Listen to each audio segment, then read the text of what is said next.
नमस्कार, आपण पाहताय सूर्यवार्ता न्यूज चॅनल। वळूया छत्रपती संभाजीनगर लोकसभेच्या रिंगणाकडे। लोकसभेच्या चौथ्या टप्प्याला मतदान नुकतंच पार पडलं। त्यामध्ये सर्वांच्या नजरा निकालाकडे लागल्या आहेत। छत्रपती संभाजीनगरमध्ये साधारणतः 60.73 इतकं मतदान झालंय। त्यामुळे इथली जनता खैरे, भुमरे की जलील या तिघांपैकी नेमकं कोणाच्या गळ्यात खासदारकीची माळ टाकणार हे 4 जूनला निकाल आल्यानंतर स्पष्ट होणार आहे। गतवेळच्या पराभवाची सहानुभूती ही खैरेच्या मागे आहे। मात्र या निवडणुकीमध्ये जितकं जातीचं राजकारण दिसलं त्याआधी कधी दिसलं नव्हतं असे इथले राजकीय जाणकार सांगतात। या मतदारसंघात विकासाचे मुद्दे आहेत, मात्र त्याहीपेक्षा ते मतदार सुरक्षितेच्या दृष्टिकोनातून मतदान करतात असा इथला कल आहे। त्यामुळे विकास, सहानुभूती की सुरक्षा यापैकी नेमकी कोणत्या मुद्द्यावर मतदान झालं याचाच घेतलेला हा आढावा आहे।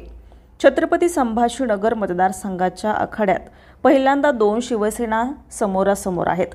यात ठाकरे गट म्हणजेच महाविकास आघाडीकडून चंद्रकांत खैरे तर महायुतीकडून शिवसेना शिंदे गटाचे पैठणचे आमदार संदीपान भुमरे मैदानात आहेत। याशिवाय एमआयएमचे विद्यमान खासदार इम्तियाज जलील आणि वंचित बहुजन आघाडीकडून अफसर खान हे मैदानात होते। हर्षवर्धन जाधव यांनी यावेळी देखील अपक्ष म्हणून निवडणूक लढवली।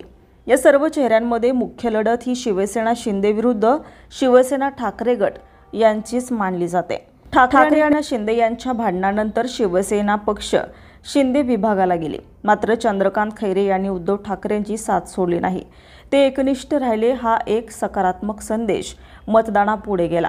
आणि याशिवाय मराठवाड्यामध्ये शिवसेना वाढवण्यात मोलाचा वाटा असून ग्रामीण भागातील मतदारांमध्ये खैरे आणि ठाकरेबाबत प्रचंड सहानुभूती असल्याचं चित्र आहे। याशिवाय यावेळी खैरे भाजपा विरोधात असलेल्या काय प्रमाणावर भागातील मतदारांमध्ये खैरे आणि ठाकरेबाबत प्रचंड सहानुभूती असल्याचं चित्र आहे। याशिवाय यावेळी खैरे भाजपा विरोधात असलेल्या अनेक प्रमाणावर अल्पसंख्याकांची मदतही खैरे यांना मिळाल्याची दाट शक्यता आहे। यंदा वंचित बहुजन आघाडीने स्वतंत्र उमेदवार दिल्याने मोठ्या प्रमाणात दलित खैरे यांच्या पाठीशी गेले असं चित्र पाहायला मिळते।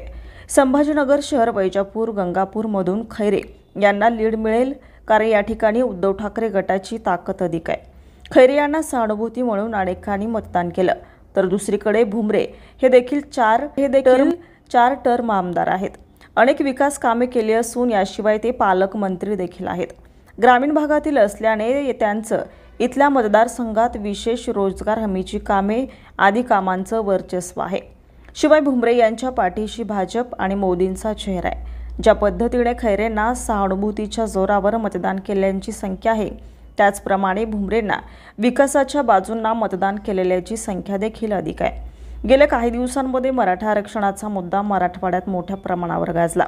त्याचा फटका महायुतीच्या उमेदवाराला म्हणजेच भुमरेंना बसण्याची दाट शक्यता जाणकार व्यक्त करतायत। हा फटका बसू नये म्हणून महायुतीकडून भुमरेंना मैदानात उतरल्याचं सांगितलं जात आहे।